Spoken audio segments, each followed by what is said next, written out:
सेठ साहब, मैं आपके आगे हाथ जोड़ता हूँ, आपके पैर पड़ता हूँ, मुझे थोड़ी और मोहलत दे दीजिए। मैंने बहुत कोशिश की कि मैं 3 महीने किराए के पैसे जोड़ पाऊँ, पर कहीं से अरेंज ना हुए। सेठ साहब, आप मुझे घर से निकाल दोगे तो मैं कहाँ जाऊँगा?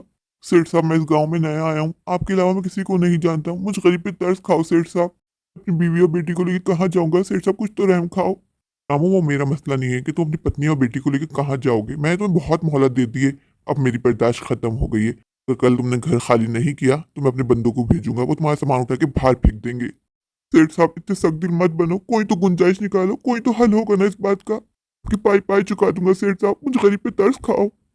रामू, अगर तुम चाहो तो एक गुंजाइश निकल सकती है। मैंने तुम्हारे लिए एक रास्ता सोचा है, लेकिन थोड़ा मुश्किल है। लेकिन अगर तुमने मेरी बात मान ली तो तुम्हारे वारे नियारे हो जाएंगे, तमाम परेशानियां एक ही झटके में खत्म हो जाएंगी। बोलो, मेरी शर्त मंजूर है? सेठ साहब, मुझे आपकी सारी शर्तें मंजूर हैं। आप जो कहोगे मैं करूंगा। बोले, क्या करना होगा मुझे? बस मुझे इस घर से मत निकालो सेठ साहब, मैं अपनी पत्नी और बेटी को लेकर कहाँ जाऊंगा? सेठ साहब, अगर आप मुझको जिंदगी भर अपना नौकर बना के रखोगे तो मैं नौकर बन के भी रह लूंगा सेठ साहब। बस मुझे इस घर से मत निकालो, मैं कहाँ जाऊंगा? पे थोड़ा तो रहम खाओ सेठ साहब। ठीक है, ठीक है। मैंने सोचा है कि तुम अपनी बेटी पिंकी की शादी मेरे साथ करवा दो।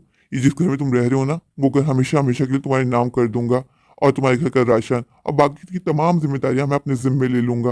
सेठ साहब, होश में तो हैं आप? कैसी बातें कर रहे हैं? वो आपकी बेटी की उम्र की है। ठंडे दिमाग से सोचा, तुम्हारा ही फायदा है। सेठ साहब, किसी भी कीमत में मैं ये नहीं होने दूंगा। मैं आपके पैसे चुका दूंगा या घर खाली कर दूंगा। ठीक है, आखिरी फैसला तुम्हारा ही होगा रामू।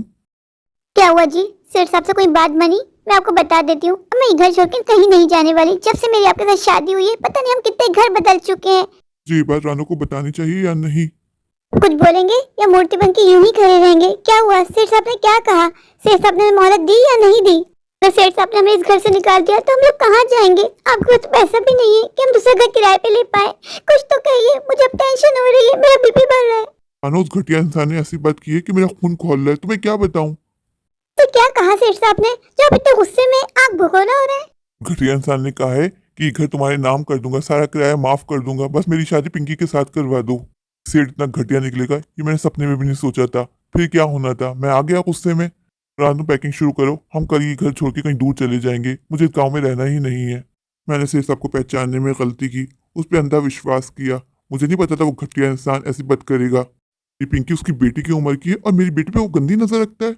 इस घर में कदम रखने के बाद ऐसा लग रहा है जैसे कि मेरा दम घुट रहा है। मुझे नहीं रहना इस घर में। रानू, क्या हो गया जी? आप जज्बाती हो रहे हैं। ठंडे दिमाग से सोचिए, इसमें फायदा हमारा ही है। और आप खुद सोचिए, पिंकी को कितनी अच्छी ससुराल मिल जाएगी, कितने अच्छे दामाद जी मिल जाएंगे हमें। तो ऐसा लग रहा है ऊपर वाले ने मेरी दुआएं सुन ली है, जो इतना अच्छा रिश्ता निकाला है। आप खुद सोचिए, घर किराया माफ हो जाएगा, घर भी हमारे नाम हो जाएगा, और पिंकी खुद देखे उस घर में ऐश करेगी, ऐश। सेठ साहब का वो घर नहीं, महल है महल। पिंकी को वहाँ हर चीज मिलेगी जो उसको यहाँ नहीं मिलती। वो आराम मिलेगा जो बेचारी बच्ची को यहाँ नहीं मिलता।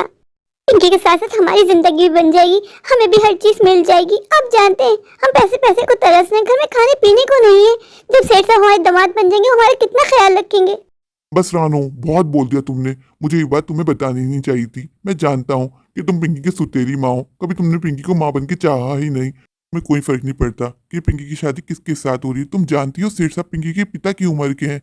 मेरी बच्ची पिंकी की अभी उम्र ही क्या है, अभी अभी वो 16 साल में लगी है। लेकिन तुम्हें फर्क नहीं पड़ता। तुम्हें फर्क क्यों पड़ेगा? क्योंकि तुम उसकी सुतेली माँ हो। कभी तुमने उससे प्यार से बात ही कब की है? हर वक्त डांटना, डपटना, मारना, पीटना, तुम्हारा तो बस यही रहा है ना पिंकी के साथ। तुमने कभी पिंकी को दिल से बेटी माना? रानो, आज ये बात यहीं पे खत्म करते हैं। अब ये बात इस घर में नहीं उठेगी।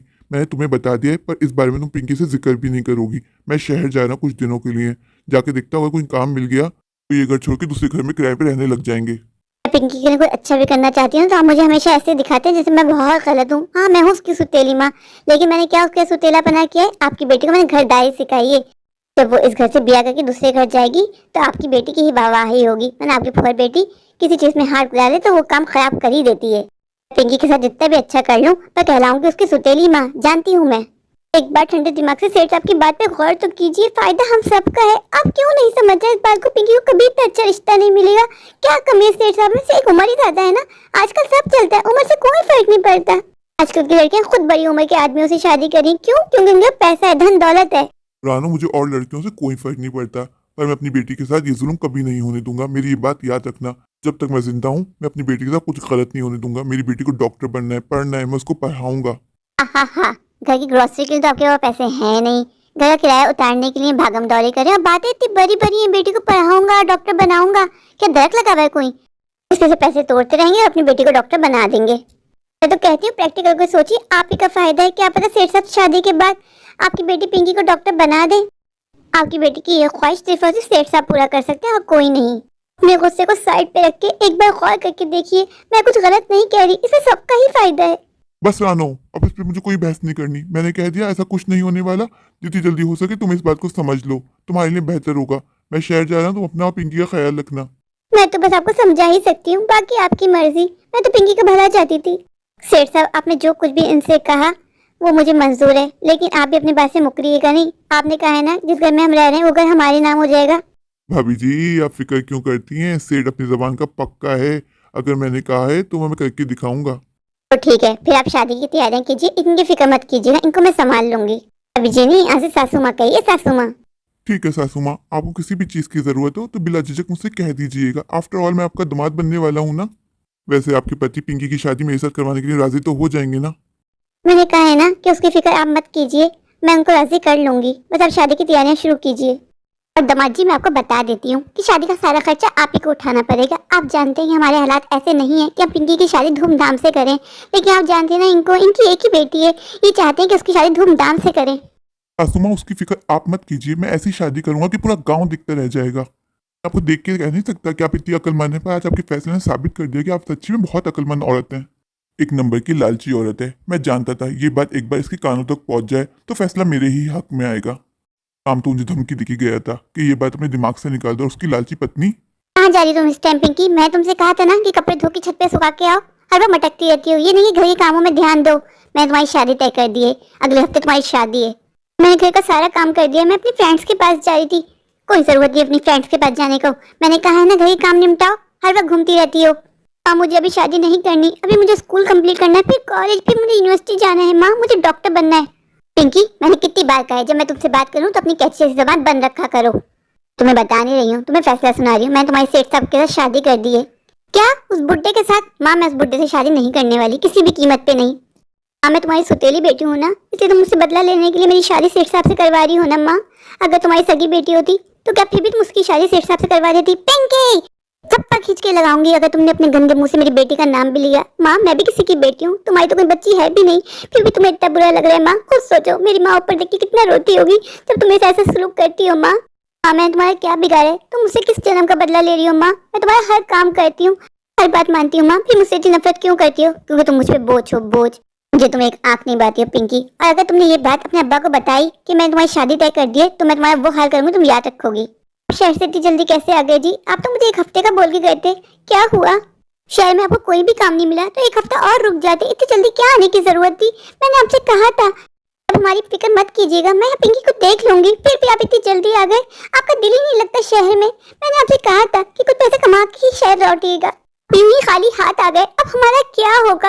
हम कहाँ जाएंगे, कहाँ रहेंगे? कुछ तो सोच लिया होता। बस यूं ही उठ के आप आ गए। करो रानो, सांस भी लोगी या यूं ही बोलती चली जाओगी? तुम्हारे चेहरे पे तो पसीने क्यों आ रहे हैं? तुमने कुछ गड़बड़ की है ना मेरे पीछे, जब तुम इतना घबरा रही हो, तभी तुम मुझे देखकर इतना परेशान हो गई हो। रानो, मेरी बेटी पिंकी के साथ तो कुछ बुरा नहीं किया ना तुमने? कहाँ है मेरी बेटी पिंकी? रानो, कुछ बोलोगी या मूर्ति बन के यूं ही खड़ी रहोगी? रानो, अगर मेरी बेटी को कुछ भी हुआ ना तो मैं तुम्हें बता देता हूँ, मैं तुम्हें कभी माफ नहीं करूंगा। आते हुए मैंने तुमसे वादा लिया था कि तुम मेरी पिंकी का ख्याल रखोगी। कहाँ है पिंकी? कुछ तो बोलो रानो, क्यों चुप खड़ी हो? रानो, मुझे तुम पे विश्वास करना ही नहीं चाहिए था। सारी मेरी गलती है जो मैं अपनी प्यारी बेटी पिंकी को तुम्हारे ऊपर छोड़ के गया। मैं जानता हूँ कि तुम एक लालची औरत हो। रानो, कहाँ है पिंकी? कुछ बोलोगी तुम? मैंने पूरा घर छान मारा है पर पिंकी मुझे कहीं नहीं मिली। रानो, कहाँ है मेरी पिंकी? बोलो रानो, वरना मैं बहुत बुरा कर जाऊंगा। कुछ ऐसा कर जाऊंगा तुम बर्दाश्त नहीं कर पाओगी। बस कीजिए, जब से आप आए पिंकी बोल बोल के मेरे कान पका दिए। कोई बच्ची नहीं है वो, समझदार है। कहाँ जाएगी वो? होगी यहीं कहीं। मैं उस पल को कोसती हूँ जब मैंने आपसे शादी के लिए हाँ की। मेरी जिंदगी के सबसे मनुष्य दिन था वो। मुझे आपसे शादी करनी ही नहीं चाहिए थी। आज तक आपने मुझे दिया ही क्या? शादी के बाद से आपने मुझे पिंकी की नौकरानी बना के रख दिया। कभी मुझसे दो बोल प्यार की तो बोलते नहीं, हर बार मुझ पर गुस्सा करते रहते हैं। पिंकी के अलावा कुछ और दिखाई देता है आपको? बस हर बार पिंकी पिंकी पिंकी करते रहते हैं। जब पिंकी ही इतनी अजीज थी तो मुझसे शादी क्यों की? पिंकी को पता करने के लिए कोई मेट रख लेते, मेरी क्या जरूरत थी? अच्छा, अब मुझे समझ में आया, अगर मेट रखते तो उसको पैसे देने पड़ते। क्या औकात थी नहीं मेट को पैसे देने के लिए, सोचा शादी कर लूं। बस रानो, बस बहुत बोल लिया तुमने। अगर तुमको मेरे साथ नहीं रहना तो दरवाजा उस तरफ है, तुम जा सकती हो। और तुम्हें मैं बता दूं, तुम्हारी माँ खुद मेरे घर आई थी तुम्हारे रिश्ते के लिए। तुम्हारी कौन सी शादी हो रही थी? कितनी बड़ी उम्र की हो गई थी तुम। तुम्हारा एक रिश्ता भी नहीं आ रहा था। मैंने तुम पे एहसान किया तुमसे शादी करके। मैं ये बात बोल के तुम्हारा दिल नहीं दुखाना चाहता था। काश मेरी आपके साथ शादी हुई ना होती, अकेली होती पर खुश तो होती ना। ऊपर से एहसान जता रहे हैं कि मुझ पे एहसान किया है आपने शादी करके। मैंने जो आपके बच्चे को पाल पोस के बड़ा कर दिया वो कुछ नहीं। इसने सच कहा है कि एक सुतेली माँ अपनी बच्ची को कितना भी प्यार दे दे पर कहलाएगी वो सुतेली ही माँ। आपकी बेटी मैंने अपनी जिंदगी की दिन रात लगा दी और मुझे ये सुनने को मिल रहा है। पिंकी बेटा कहाँ थी तुम? मैं कब से तुम्हें ढूंढ रहा था, कितनी फिक्र हो रही थी मुझे तुम्हारी। अच्छा हुआ बाबा कि आप मुझे मिल गए, आप लौट आए। बाबा अंदर चलिए, मुझे आपसे बहुत जरूरी बात करनी है बाबा, प्लीज बाबा। कि बेटा तुमको मुझसे क्या बात करनी है? पिंकी बेटा तुम इतने रो क्यों रही हो, क्या बात है, कुछ तो बताओ। बाबा मैं क्या आप पे बोझ बन गई हूँ? आप मुझे पसंद नहीं करते बाबा। बाबा आप मुझे बता दो, अगर मैं आप पे बोझ हूँ तो मैं भी माँ के पास चली जाऊंगी बाबा। पर जो आप लोगों ने मेरे लिए फैसला किया है वो मैं नहीं करने वाली बाबा, किसी भी कीमत पे नहीं। कौन सा फैसला बेटा, साफ साफ कहो, मेरे कुछ समझ में नहीं आ रहा, तुम क्या कहना चाहती हो पिंकी बेटा? बाबा आपको सच में कुछ नहीं पता या आप अनजान बनने की कोशिश कर रहे हैं बाबा? पिंकी तुम यहाँ क्या कर रही हो? तुम्हें क्या बात करनी है बाबा से? मैंने तुमसे क्या कहा था कि जाके किचन साफ करो, पर मुझे बाबा से बात करनी है अभी। मैंने कहा है ना बाबा भी थके हुए हैं, बाबा को आराम करने दो। रानू तुम्हें समझ में नहीं आ रहा कि पिंकी बेटी मुझसे कुछ कहना चाहती है? पहले पिंकी मुझसे कहेगी फिर वो कहीं जाएगी। तुम तो पूरे दिन उससे काम करवाती हो, 2 मिनट भी उसको मेरे साथ बैठने नहीं देती। बाबा प्लीज मेरी वजह से मम्मा से लड़ाई मत करें, मैं अंदर जा रही हूँ। पिंकी मुझे कोई बात बताना चाहती थी और तुम बीच में आ गई और तुमने उसको टोक के रोक दिया। मैंने तो सिर्फ आपके बारे में सोचा कि आप थके हुए हैं, आप तो हमेशा मुझे गलत ही समझते हैं। मैं इस घर से बहुत दूर चली जाऊंगी पर किसी भी कीमत पे उस बुड्ढे से शादी नहीं करूंगी। एक आंख नहीं बाता है वो बुड्ढा मुझे, और माँ जबरदस्ती मेरी शादी उस बुड्ढे के साथ करवा रही है।